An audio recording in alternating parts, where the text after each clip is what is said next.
This edition of MacVoices is brought to you by SupportYourApp. Focus on growth. Build your customer support the smart way. SupportYourApp specializes in supporting Mac and iOS apps since 2011. Scale smarter. Leverage a remote support team with SupportYourApp at SupportYourApp.com. MacVoices is in San Jose for WWDC and AltConf. I'm Chuck Joyner. Folks, we haven't talked to Josh of Jetson Creative for a long time, but he's back now and he's going to tell us what's up. Josh, it's good to see you. How's it going? It's so exciting to be here again after a few years off. The energy here is fantastic.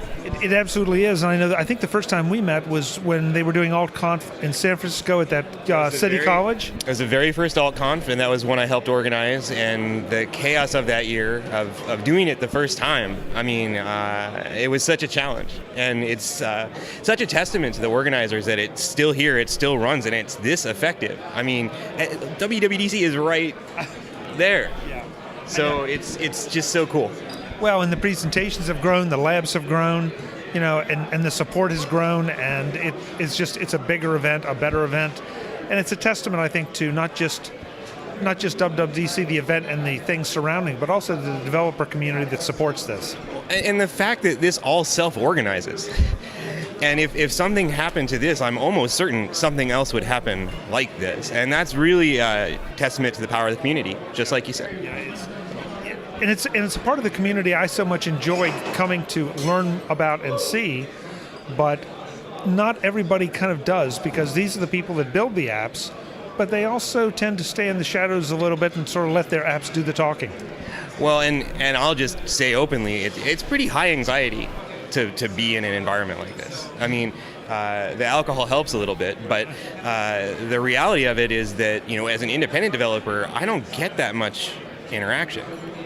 And so for me, the best thing I get to do is give talks, because when I give a talk, then there's an audience, and they're going to listen and learn something about me, and then if I'm interesting to them, they'll come talk to me after, and if I'm not interesting to them, they'll leave the talk in the middle, and those are all fine options that don't require me cold approaching. So in other words, you're in control of that situation. Yeah, and it's a great part of speaking. It's half the reason I do it, is it's an opportunity to meet interesting people without having to shake hands one by one and, find your way. Interesting. So did you give a presentation this year, or did you just come and renew friendships? So I'm giving a talk tomorrow at 4 p.m., and the talk is titled 10 Years of Marketing Failures with Occasional Successes. And what I'm doing is, this is my 10th year as an independent developer, and I thought about where I had been the weakest across those 10 years. Where really stood out is I just didn't do the job I should have done. And marketing was the answer. And it's not to say that I haven't had marketing successes, but I realized I had more failures than successes. So I decided to do a talk about all the ways I failed at marketing and a couple ways I succeeded. So that takes a lot of guts to stand up in front of an audience and say, these are all the places I failed, especially if you feel like you failed a lot more than you succeeded. But that kind of humbleness is necessary if you're going to be an independent developer. You got to be able to talk about your strengths and your weaknesses and identify where you're not doing well. And it was actually really surprising to me when I sat down and constructed the talk, just how many mistakes I'd made that I never admitted to. That I was like, oh yeah, that was not good. So now, I don't want you to give the talk, and I don't want you to embarrass yourself, but can you give me some examples of some of those that you look back and say, wow, I really shouldn't have done that, or I did something I shouldn't have done, or didn't do something I should have done? That's a great question. So let me actually just talk about my newest app, because I think that's a perfect example where I didn't do the hottest job. So my latest app is called 24-Hour Wallpaper. It's for the Mac, and what it does is allow you to have desktop wallpaper that matches the current time of day. So you may have noticed yesterday Apple introduced that same feature as part of Mojave, and we've had that product out for a year. It's been in the store, hasn't gotten any traction, no one's noticed it. Typically when an app gets Sherlocked, you're like, oh hey, this is a copy of that, but nobody even knew the app was there.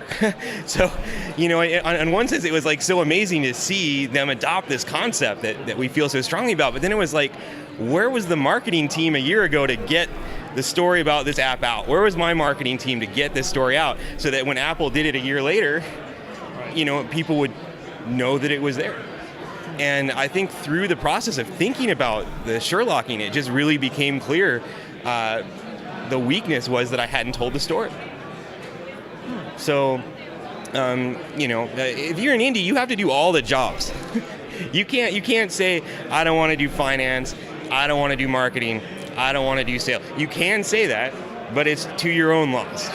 Because if you don't do those things, you can't expect someone else to do them for you. Does that make sense? Oh, listen, it makes perfect sense because I don't tell this story on the show very often, but the number of invitations I send out to developers of software or software companies or whatever, to contact people and say, hey, I heard about your app, I'm interested in your app, I use your app, I'd love to have you on the show. And you never hear anything back. And I mean like nothing. Wow. And it's like, and I try to make clear, and I think I make clear in those invitations that, and in case you don't know, folks, nobody gets charged for appearing on MacVoices. It's not like he slipped me a 20 and he's on the show. Dude is literally just hanging out here interviewing whoever comes by. I mean, that's the way it is too at home. Yeah. It's like I'm looking for interesting content, and I'm always surprised. And so I get it. Some people are camera shy. Everybody's busy, but the amount of times I don't get responses, I'm always surprised at, and that's not my ego talking, it's the idea that this is an opportunity to tell your story. Even if it's to tell it to 10 people, that's 10 more people than you had yesterday. Yeah, and I would say that, you start to have a level of suspicion as a developer. Because, okay. And I'm not saying of you or your letter in particular, yeah. but you might, if you're popular and you've got a lot of apps, you might receive 20 emails like that in a week. And how do you know which one of them is really just interested and maybe wants to just talk to you or help you? And how many of them are looking for some way to get some benefit out of you? And the great thing about all the kind of community-centric media with Mac and this whole thing is that it's just other people excited about Mac. So when I'm here and I can see them face to face, I'm like, oh, you're just into Mac. Yeah. I see it in an email. It's like, is this guy a fan of Mac, or is this a phishing mail? And I don't. That's a very fair point. That's a very fair point. So how do we solve this? How do I appear to be legitimate to you, and how do you appear to be legitimate to me? Well, I hesitate to jump to it, but I really think there's only one good answer, and that is by maintaining relationships over the course of these events. And coming back again and talking with people. I mean, you knew me from a couple years ago, right? But if I was here every year and I was here talking to you every year, and then I see an email from Chuck in my box, I'm like, oh, I know exactly who this is. But if I haven't talked to you in a while, and then I see and I haven't gotten an email, so I'm speaking hypothetically. Sure. But if I haven't talked to you in a while and I get an email and I'm like, I don't remember this, I think I talked to this guy, maybe. I mean, half my LinkedIn requests are from people I don't know. Yeah, me too. So it's just a thing you have to deal with. We both have to deal with it in what we do, and it's tough. It is, and it's getting tougher because there's so much noise surrounding all of this that we both have to deal with on both sides of the fence. Yeah. So, and I mean, I have journalist friends who once in a while they'll post on Twitter or something. Look at this crazy email that I got. Yeah. And so they're a Mac journalist and they're getting Android emails, and it's like, okay, this person obviously now there's no credibility left right away because it's just an email blast. It's not really targeted to me or even to my genre. Yep, absolutely. And on the developer side of things, it's important to know that if you're writing letters to the press, you should really target it, and you should really just do a good and thoughtful job. And if you're just copy pasting the same email to a long list of addresses that you bought from somewhere, that's not going to go anywhere, because it's not reaching the people most of the time. It's forming a relationship with them, and then over time stuff happens. But you can't just show up and be like, hey, everybody, look at me. Because everyone, there's a lot of people to look at here doing a lot of really cool stuff. And I don't think anyone here deserves the full spotlight. So it's just, we have such amazing people, and it's such an amazing time, and it would be great for everybody to get to stand out. But if you want to stand out, you got to talk to people, and I wish there was an easy out. You can hire a marketing person, which I think is the conclusion of my talk. Basically, is that's what I should have done. Well, in the marketing, some of the marketing people I deal with, once you establish that relationship, I mean, okay, so I established that relationship for one of their clients, but now they can approach me with others. And the best marketing people either A, will only give me certain of their clients that really fit what I do, or B, will gracefully accept when I say, that manufacturer of fishing rods just really doesn't fit what I do here. Yeah, and knowing how, given a whole universe of media people, how to find the ones who are actually interested in you. I mean, I'll tell you one of my techniques as a developer, and this is honestly something I'll be doing next week, is after WWDC, I go look through a bunch of articles that were written, and I find articles that are written on topics that are close to me. So in this case, it's going to be the wallpaper and the dark mode. And then I just contact those people. And I say, hey, I read your story about this. Looks like you're into this kind of thing. I make something I think you might like to check out. Here's a free copy and a video. Let me know if you have any questions. And that's it. But finding the people by looking at what they write about, reading what they write about, seeing their work, watching their videos, learning about them, and then stepping into that. Right. Not just like everybody read the same copy-paste. So we're basically, this should just be the talk. We should just we should just get up and we should just do this, and then that would maybe even be better than what I had planned. Well, no, because you have a lot more examples that are going to be specific to the developers. Yeah. But on the other hand, I can talk about a little bit about the other side, and we try to find a way to work together. So interesting problem. And I think I wish there was a forum that could be constructed, and maybe this is worth thinking about for a future AltConf, that kind of took down some of the mysticism, I guess, between the two sides of the press and of people making apps. Because at the end of the day, I mean, within this world, everybody is someone who's excited about Apple. There isn't like this massive difference between the people who have apps in the store and are excited about Apple and the people who are talking about the apps and are excited about. We're all excited about Apple. That's why we're here. Yet there's often these kind of like, I read that guy's blog, he's so important, or things along those lines, and then there's nervousness on the developer side. But then the journalist on the other side is like, oh man, that guy makes that app. Wow, and it's the same thing. Yeah. But we all just like Apple stuff. Yeah, you're right. You're absolutely right. Okay, so you had the app that got Sherlocked, but what other apps do you have right now that are current and out on the App Store? I actually had a second app, Sherlocked, yesterday. Oh, really? It might.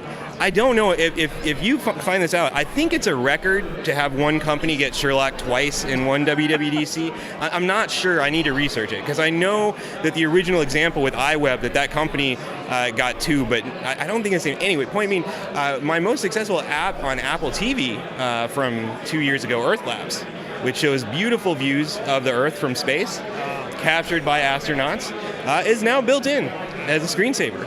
And it's, if you are going to build a product around public domain content from NASA, don't be surprised when somebody else had the same idea. And there were like 100 other apps just like mine, right? So nothing special. But point being, it's a little weird to be in a keynote and see one that's like, no way, and then like, no.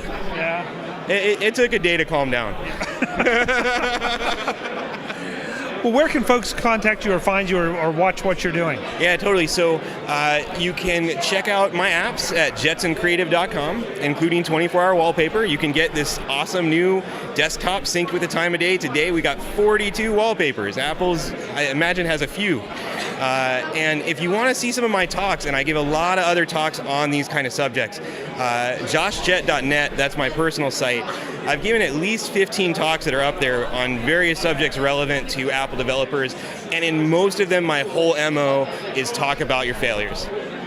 Because everyone likes to talk about successes, but it's the failures that you can often learn a lot from, and my talks just brutally expose where I was weak in addition to where I was strong. And that's what people see more of tomorrow at 4. Great.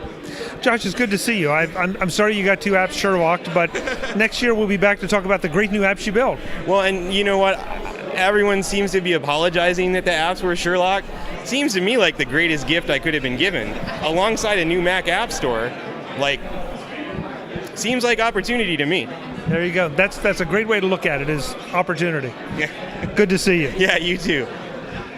Folks, we'll have more from WWDC and AltConf in San Jose. Until the next time, thanks for watching.